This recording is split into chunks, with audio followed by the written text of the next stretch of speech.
All right, boom. So YouTube, we are back with another video, and we're gonna be talking about my 1-year ownership experience with my 340, and we're gonna pretty much talk about some expenses, if it's worth it, would I do it again, and just how everything's been for me in this year. And make sure to subscribe to the channel, like the video, and comment for anything that y'all want to see more of. But let's get it.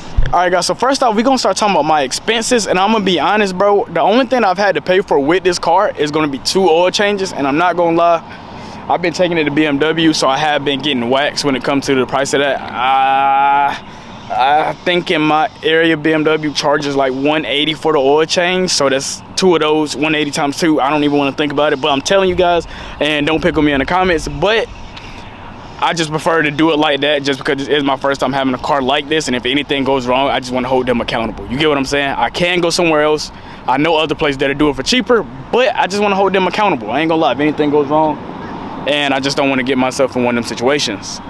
Now, the next thing we're going to talk about, and of course tires, because this is my set of, I am on my second set of tires. About to be third, because I'm about to actually get rid of these wheels. I do not like the way the 20s feel, but outside of oil changes and tires, I've spent nothing else on this car, and of course gas, of course, but outside of that, everything else has been cosmetics, and you guys already know the breakdown of that. All right, guys, so the next thing we're gonna talk about, and that's gonna be the fact that I've had so much fun with this car. Now, you guys know this is my first BMW.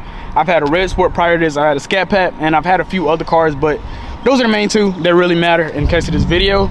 And coming from those cars to this car, I didn't really know what to expect, and man, bro, it's been so much fun. I wish I did it sooner, and I just didn't expect to enjoy this car as much as I have, and that's the main reason why I've still been here. I could have traded this car out like 6 months ago, but this car has just been so much fun, bro. And I really learned how to drive in this car, if that makes sense. Like, I first started using like the paddle shifters.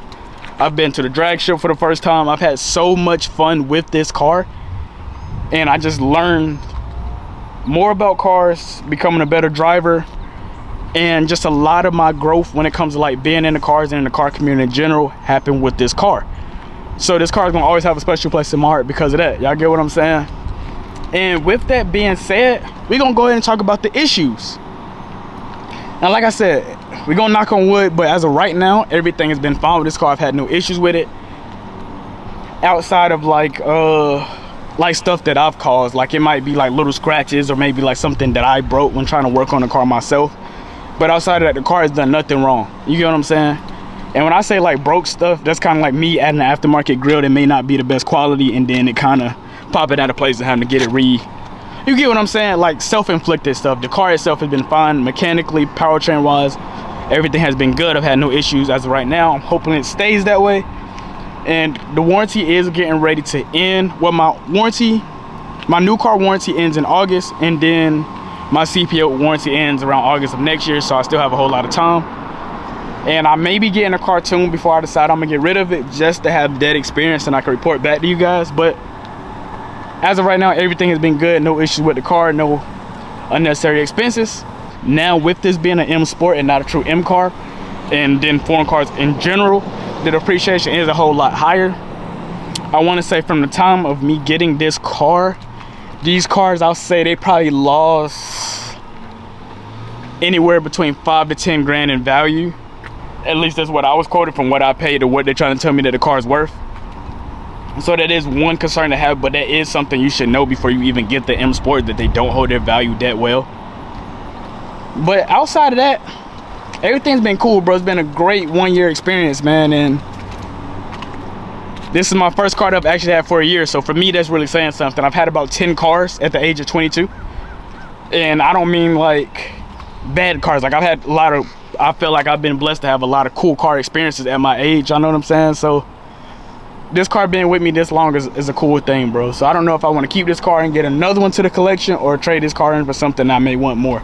I'm definitely gonna keep you guys updated, but I've had an amazing 1-year experience with this car, and I'm just glad for all the growth and everything I got to learn. This is my first time modding a car, like you guys seen that video, and me and this car just went through so much together, man. I definitely love this car, and BMW did an amazing job with the Gen 2 340s. I ain't gonna lie to you.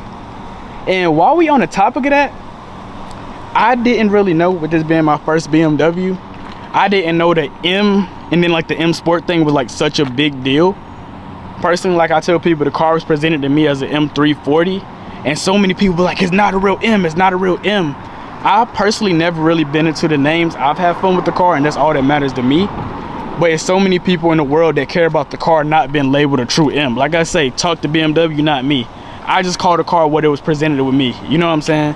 When it was presented to me, they said it's an M340, and they're trying to add an M tax to this car. I remember I went to BMW talking about the oil change, and I was like, well, since your car's an M, it's gonna be this month.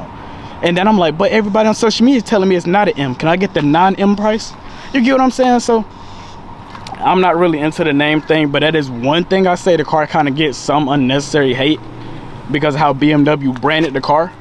Whether it was a 340 or M340 wouldn't really affect my decision. I like everything about the car on paper, and I love it even more after driving the car and having my personal experience. So outside of that, I have no complaints for my 1 year ownership of the car. And one thing I actually don't like, speaking of a complaint, even though I said I don't have any, and that's just going to be the fact this is really more of a pre-LCI issue, and that's just the fact that you cannot turn your location off when you're in the car. As a video creator, I make a lot of videos obviously, and sometimes I may want to show my dash without my location showing up.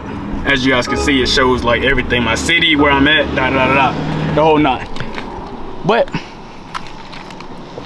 now I want to say that's all my complaints with the car, man. I really only got one, but you guys let me know any questions that you have, anything y'all want to see more of, and make sure to subscribe, like the video, and comment, and I'm gonna catch you guys in the next video.